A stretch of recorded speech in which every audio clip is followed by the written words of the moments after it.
Hello mga Marikoy, welcome sa aming mini vlog.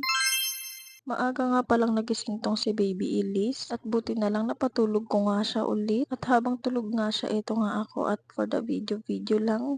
Huy, sino ka dyan? Wala lang, tamang pakit lang sa camera, bakit?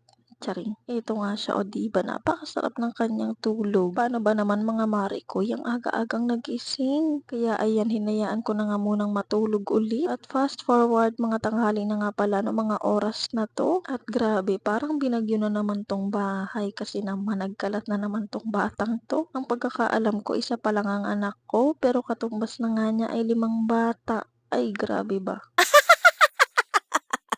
At dahil kailangan ko na ngang magligpit dahil ang kalat talaga ito at magliligpit na nga ako. Hindi naman ako ang nagkalat pero ako ang magliligpit. Syempre char lang yon. Wala naman talagang ibang magliligpit kundi ako lang. Hoy. Kaya eto, at for the yuko-yuko talaga siya malala. Tignan nyo naman, pati nga mga ipit niya, pinaglaruan niya. Lahat na lang talaga paglalaruan niya kahit mga ipit. Alam nyo yun, kahit meron siyang laruan, trip niya pa rin paglaruan tong mga ipit niya. Ako lang ba o meron pa dyang mga nanay na ganito ang mga junakis na sobrang kulit? Na kahit maraming laruan yung mga anak nyo, ibang laruan pa din ang gusto. Kahit di naman siya pwedeng paglaruan. At maya-maya nga rin ito, napatulog ko na nga rin siya. Masarap pa nga ng tulog dahil nakadapa. Pero syempre, binabantayan ko yan. At pagkagising nga niya, pumunta na nga kami dito sa kabila. At tignan nyo naman, busy-busy nga dito sa kanyang nilalaro. Kala mo naman talaga marunong. Focus na focus pa sa nilalaro. At habang pinapanood ko nga siya dyan mag-cellphone. Ito naman ako at nagkakape dito sa may gedli. Gusto mo? Timpla ka. Char. For the kape-kape nga lang ang atake ko dito. Coffee girl yarn. Hoy, walang ganon. At maya-maya nga nung nagsawa na siya mag-cellphone, ito at nagkalkal-kalkal na naman siya dyan sa may Dora box. At nakita nga niya tong sandals ni Ate Seya niya. Kaya ayan sinuot kahit hindi pa nga kasya sa kanya. At grabe, natuwa lang ako dahil kaya niya na nga maglakad ng ganito yung sandals. At fast forward mga marikoy, nakauwi na nga pala kami dito sa kabila dahil gabi na. At pagkadating nga namin, ito nga yung nadatnan namin ni Baby Elise. Si Baby Elise nga yung unang nakakita nito. Ito nga pala yung mga konting biskwit-biskwit namin at mga kape ko. Tignan nyo naman kasi ang daming kagat at butas. Hindi ko na nga sasabihin kung sino at kung ano nga yung kumagat dyan. Gets nyo na siguro kung ano nga yung kumagat dyan sa mga biskwit-biskwit na yan. At chinek ko nga yung iba, buti okay pa at meron pa nga akong naitabi. At yung may mga butas na nga, itinapon ko na malamang alang namang kainin mo pa. Huy. Pagkatapos ko naman tanggalin tong laman, pinunasan ko nga na itong makuko wipes para siguradong malinis at walang germs. Charing ang OA.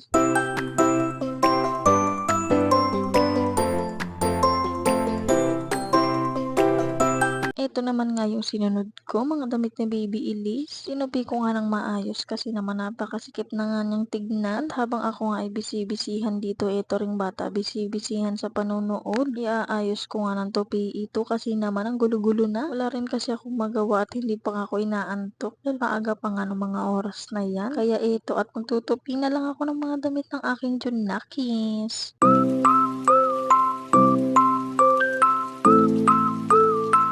Oh, 'di ba? Akala mo talaga masipag ang tao na 'to. May camera kasi kaya ayan bisibisihan. Charing. For the content din 'to. Sayang. Hoy, inuna ko na nga palang ayusin 'tong donito ni Baby Elise. Paano ba naman hindi ko na nga kayang tignan dahil sobrang gulo. Yung OA. At syempre sinunod ko naman tong akin kasi naman ang gulo-gulo na rin. Para nga siyang tambakan kasi kung ano-ano nga nakalagay dito. At eto nga si Baby Elise nagrereklamo kasi natanggal nga daw yung headset niya. Kaya ayun, inayos ko nga muna. At tignan nyo naman, seryosong seryoso sa pinapanood niya. Kaya bahala ka dyan, hindi kita guguluhin dahil meron din akong ginagawa. For the topi-topi lang ang mima dito. Busy ako, busy din siya. O diba, hindi siya magpapakabog. Pasensya na nga pala kung mahina itong aking boses dahil meron na ngang natutulog. Madaling araw kasi ako nag-edit kaya ayun, hindi tayo pwedeng sumigaw-sigaw. Tingnan nyo naman kung gano'n nga siya ka-focus sa pinapanood niya. O diba? Sino ka dyan, ti? Hayaan lang kita dyan dahil ako ay busy dito. Charing. Pagtapos ko nga tupiin ito nga at binalik ko na. At maya-maya nga itong si Baby Elise nagutom. Kaya ito nga at sinubuan ko na. Paano ba naman? Nagrereklamo na nga sa akin. Akala mo talaga nagugutuman.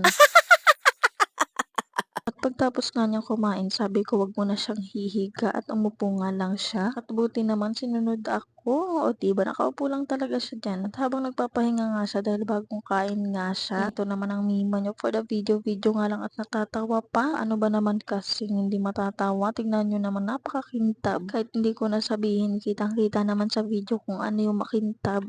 Huy, at nung nakapagpahinga na nga itong batang makulit na 'to ay lilinisan ko na nga para naman bago matulog ay fresh.